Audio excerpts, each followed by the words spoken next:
petroleum economist Dr. Thierry Champong has downplayed the impact of the planned removal of some taxes on the economy. There is more in this report. Yes, I've been through a very difficult patch the last 3 years. And you look at the policy prescriptions as captured in the manifestos of both parties, the NPP and the NDC, and at the very top of the economic policy and what they wanted to do within the first few days was the scrapping or the removal of some of these consumer taxes as a way of giving relief to Ghanaians. So that's the first reason. Number two, the argument that this would actually hurt the economy, I am of a completely different opinion when it comes to that. If you actually look at the quantum in terms of what these taxes bring in, so if you take, for example, the e-levy and the COVID-19 levy, you add them up, last year we got a little around 3.4 billion Ghana cedis. If you convert that to dollar terms, that's a little under $300 million. Now, again, for emphasis and context, 300 million is about how much we get every 4 or so years, right? Every 4 or so months under the current IMF program. And when you translate that as a share of GDP, it's just about 0.4% of GDP. The fact that this would help ameliorate and cushion and deal with the present cost of living crisis is something that the government would not be able to do. Number two, I also don't think that the fiscal impact of this will be as big as people are actually, making it out to be. Ghanaians have suffered a lot, and it's high time we sort of give something back to them. The National Petroleum Authority is assuring that the country has adequate fuel stocks to meet the needs of consumers. Here's George Yafi's report. The National Petroleum Authority argues that data available showed petroleum stocks should last up to 5 weeks. This includes fresh supplies that has come in over the past 2 days that is helping to improve the situation. The National Petroleum Authority, however, admits that there has been some supply issues, but they are not significant enough to affect the national supply situation. The regulator argues that it is working with all the players to ensure that the supply situation doesn't get out of hand going forward. And we want to understand the situation as we have it. Let's bring in the Chamber of Bulk Oil Distributors. Its Chief Executive Officer, Dr. Patrick Kwekufori, joins us via Zoom for a conversation at the back of this. Thanks so much, sir, for joining us here on Prime Business, and good to see you. Now, what is the situation on the ground when it comes to the availability of stocks and supply of petroleum products, you would say? Thank you and good evening. Merry Christmas to our viewers and listeners. Currently, I don't think there is any cause for alarm. You check the vessels lineup and what has been discharged, like your contacted NPA did indicate. We have almost 5 weeks supply, and then also we have about 3 or so vessels that are lined up to discharge the various petroleum products. We must admit that there were a bit of issues with regards to some specific products. But whilst we were able to communicate that with our partners and that of the regulator, we were able to reach a solution by picking 2 gasoline vessels to augment the potential shortage that others were feeling it was going to happen. So that is currently not an issue now. And then we can also confirm that vessels are lined up that are going to be supplied to them. I then guess then there isn't anything to worry about, right, as you rightly mentioned? Nothing to worry about for both the white products and the LPG. Everything is under control. And I want you to give me the perspective from where you sit with regards to the challenge with BOSS and, of course, the Gold for Oil program. What more are we learning? What I want to say is that with regards to BOSS, I think maybe your contacts can get hold of them. But we knew there was an issue with one of their depots in Kumasi specifically, but even that the regulator has instructed that the tanker drivers can load from Tema and then Takrady to supply the Kumasi and the northern part. So that may not necessarily pose any challenge. But with regards to good for oil, what I can confidently say is the Bank of Ghana stepped in the last few weeks, I think the last 6 weeks, that that we all can see that has also contributed to the stability that the city has really enjoyed. That most of our members, and by our dealing with BOG, they were able to collate our requirement for the products, which also gave confidence to the IOTCs, knowing that once they bring in the product, they are definitely can be guaranteed that there was enough or adequate for us to meet that. And relatively in the last few weeks, we can see the cedi has really stabilized and gained some strength against the US dollar. All right. So in a jiffy, why are prices of some petroleum products still going up, even though all the variables are going down, like you mentioned the cedi, for instance? Not all the variables are going down. You check, what we anticipate. I think both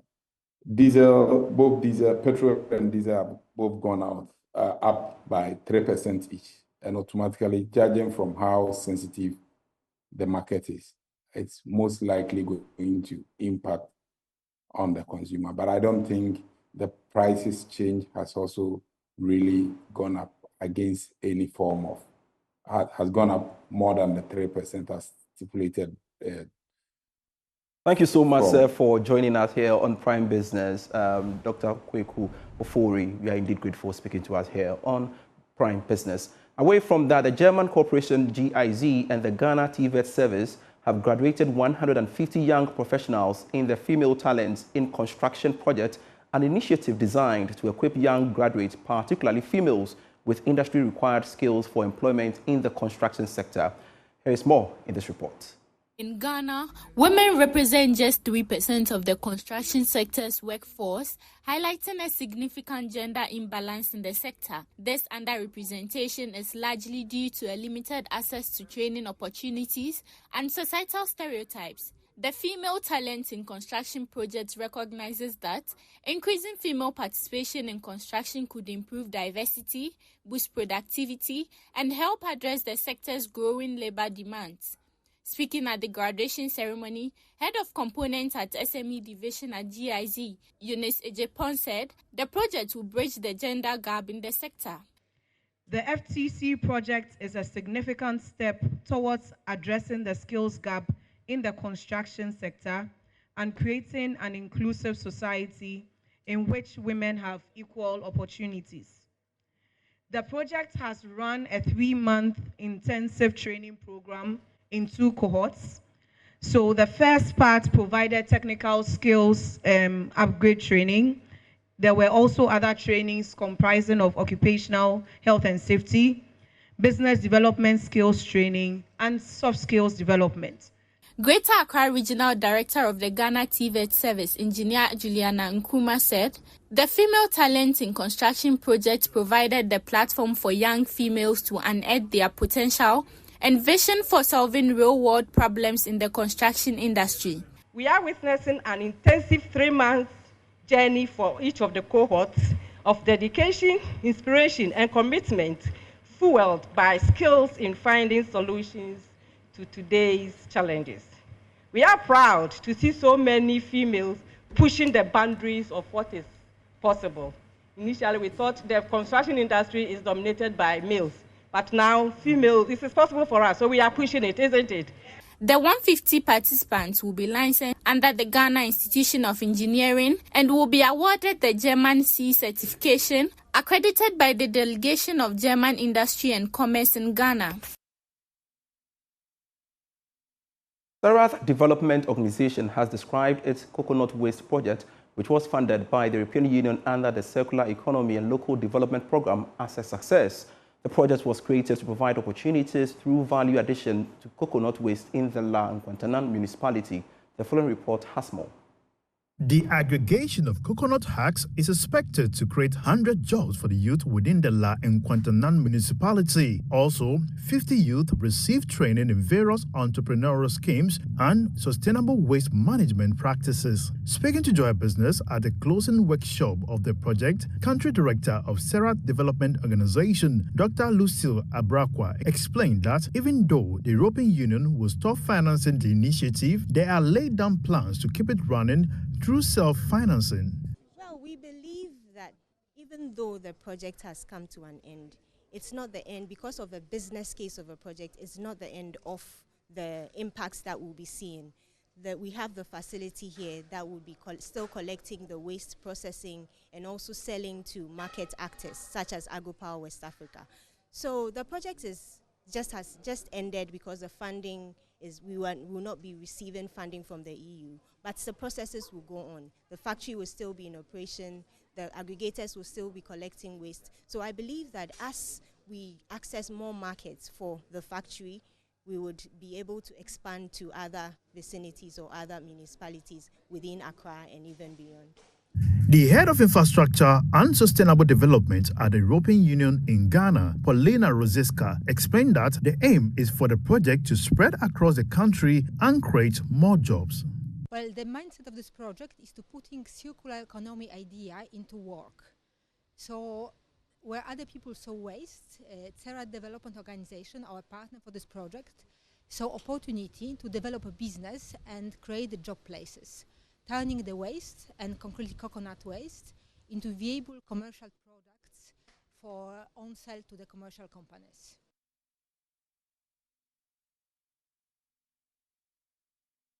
Traders of imported construction hardware from Kandishi have expressed their concerns about why prices have increased despite the decline in dollar rate. They explained that this is because the dollar remains unstable and that goods were purchased before the rate dropped. However, they are assuring buyers prices will drop once the dollar stabilizes. What normally happens is that when the dollar, when the CD, there's a, the CD, if there's a depreciation of the CD, it affects goods and services. And it takes time for the price to be adjusted because sometimes we are retailers of some of the products, and then there are wholesalers who normally import the product.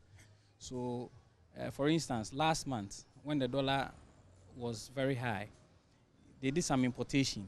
And it is based on the value of the dollar that they use to do the importation. So, if suddenly there's a drop in the dollar rate, you cannot just, initiate price changes. You have to sell for a while. And if the dollar keeps stable, or if it gets stable for a period, then you can now consider price reduction. So it's not an automatic price adjustment that the dollar has gone down. So today we should also reduce prices. So it will take some time. Our wholesalers, we have some who are Ghanaians, and then we have some who are foreigners. What normally happens is that when there's a dollar, when there's changes in the dollar rate, for instance, when there's a reduction in the dollar rate and that kind of thing, the foreign importers, they are swift with their price adjustments. They normally adjust the price according to the rates. But the local, or I should say Ghanaian importers, it takes some time. Sometimes they don't even bother at all to reduce the price. So I can see that that has to be looked at when we are dealing with the foreign importers. So the Chinese and the others, they normally look at the price of the dollar and then they do some adjustment. But for instance, this current trends that we are seeing with the dollar and the reduction in the dollar rate and whatever, it will take some time because we are now seeing some drop in the dollar rate. So maybe from next month, the price adjustment might come in, but not for all goods. It will depend. I think from now until January 7th, that the transition and everything will take place. The goodwill, how they will start, with the kind of policies that they will start introducing, that will influence the business community to develop some trust in this new government. But if they don't see that kind of trust, I don't think it will really influence any change with respect to prices and other things. And sometimes, Ghanaian cultural setting, somebody may be an NDC sympathizer, and for the fact that NDC has come into power, he or she might decide to, reduce its goods or services. That one is not natural. That one is I say artificial, and with some time it will reverse back to its normal state. Right now we are waiting for the new coming president, whether the goods or the market prices, things will come down. We are hoping. So people are complaining the dollar has come down, but the prices of the tasks and the goods in the market have not come down. So we are hoping if anything will happen better. We hope that the new coming government will do something better for us. And moreover, I can say that because of the election, normally when we are getting to the end of the December like this, as it's getting closer to the Christmas, people go in for the Christmas goods, and it makes the dollar, the demand goes high. But with this, because of the election, people didn't go for the importation of the Christmas goods.